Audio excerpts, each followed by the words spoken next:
Hello everyone, welcome to my channel. Before starting the video, I request to all please subscribe my channel and don't forget to hit the like button. Today we are going to study Chapter Glimpses of India Part 1st, A Baker of Goa. First of all, writer and name on the screen. Now start the summary of the chapter. यह chapter traditional bakers of Goa के ऊपर है जो गोवा में बहुत famous हुआ करते थे। राइटर का कहना है कि उनके एल्डर्स अभी भी पुराने Portuguese days bakers and bakers के बनाए हुए ब्रेड को याद करते हैं। राइटर कहते हैं कि भले ही गोवा में ब्रेड खाने वाले लोग अब कम हो चुके हैं पर ब्रेड मेकर्स अभी भी वहीं पर ही हैं और पुराने ब्रेड बनाने वाली भट्टी अभी भी वहीं पर ही हैं। इन बेकर्स को अब गोवा में पेडर्स बोला जाता है। राइटर कहते हैं कि जब हम छोटे थे तो गोवा में बेकर्स उनके फ्रेंड एंड गाइड जैसे हुआ करते थे। सुबह सुबह उनका जिंगलिंग थर्ड जो कि बैम्बू का हुआ करता था राइटर को उनकी नींद से जगा देते थे। राइटर उठते ही अपने मनपसंद की शेप के ब्रेड बैंगल्स खरीदने अपने घर के बाहर आ जाते थे। बेकर्स यूजुअली मंथ के एंड में अपने बिल्स कलेक्ट किया करते थे।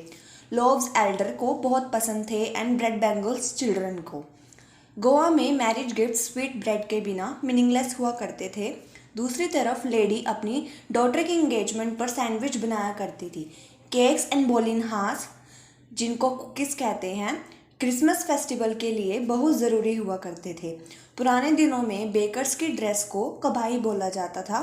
कबाई ड्रेस एक सिंगल पीस लॉन्ग फ्रॉक को कहते हैं पर अब उनकी ड्रेस चेंज हो चुकी है। अब गोवा में बेकर्स शर्ट एंड पैंट पहना करते हैं।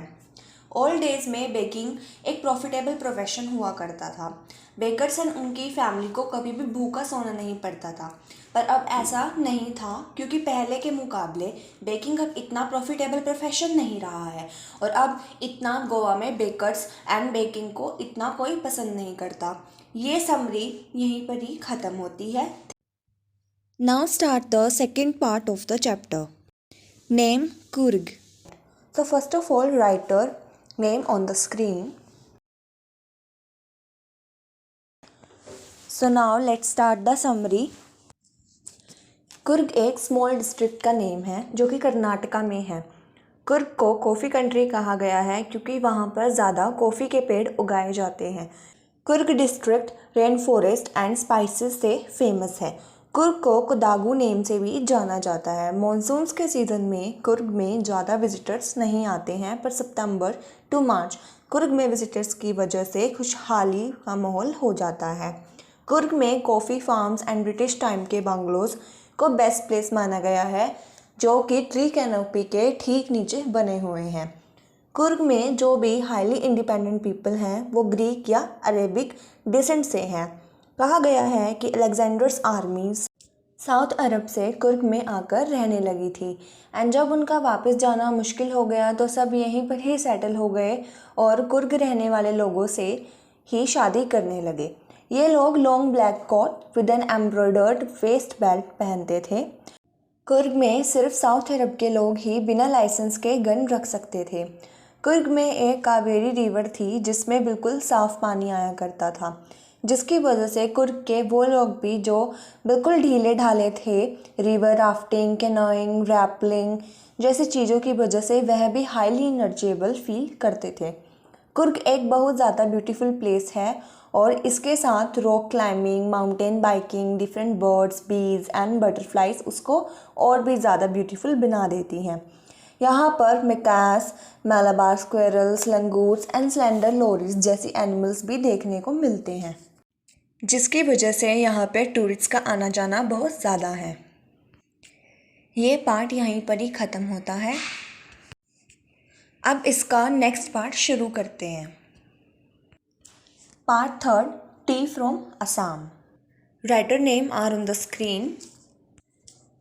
समरी को शुरू करने से पहले जान लेते हैं प्रांजोल्स फादर एंड उनके टी गार्डन के बारे में।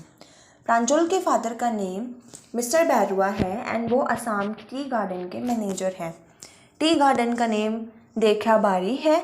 All this are important so please note down it. इस पार्ट में 2 बॉयज़ हैं जिनका नाम प्रांजोल एंड राजवीर है। प्रांजल आसाम का रहने वाला है एंड राजवीर प्रांजल का स्कूलमेट है जो कि दिल्ली में रहते हैं। प्रांजल राजवीर को समर वेकेशन पर उनके घर इनवाइट करता है एंड वो दोनों समर वेकेशन पर असम के लिए ट्रेन से निकल पड़ते हैं। असम जाने से पहले राजवीर ने पहले से ही बहुत सी चीज़ें सर्च की हुई थी। प्रांजल पूरी जर्नी अपनी डिटेक्टिव बुक पढ़ते हुए जाता है। राजवीर को भी ऐसी बुक्स में इंटरेस्ट था, लेकिन उससे ज़्यादा इंटरेस्ट उसे ट्रेन के बाहर ब्यूटीफुल सीनरी देखने में था, क्योंकि राजवीर ने ऐसी सीनरी पहले कभी नहीं देखी थी और वो बहुत ज़्यादा एक्साइटेड था। असम में लार्जेस्ट प्लांटेशन होती हैं अकॉर्डिंग टू द वर्ल्ड। तब बीच में राजवीर बोलता है कि मैं टी के बारे में जितना जान सकता था मैंने उतना जाना, जिससे मैं यह पता लगा पाया कि टी के बारे में बहुत सी कहानियाँ हैं। प्रांजल उससे पूछता है कि कैसी कहानियाँ।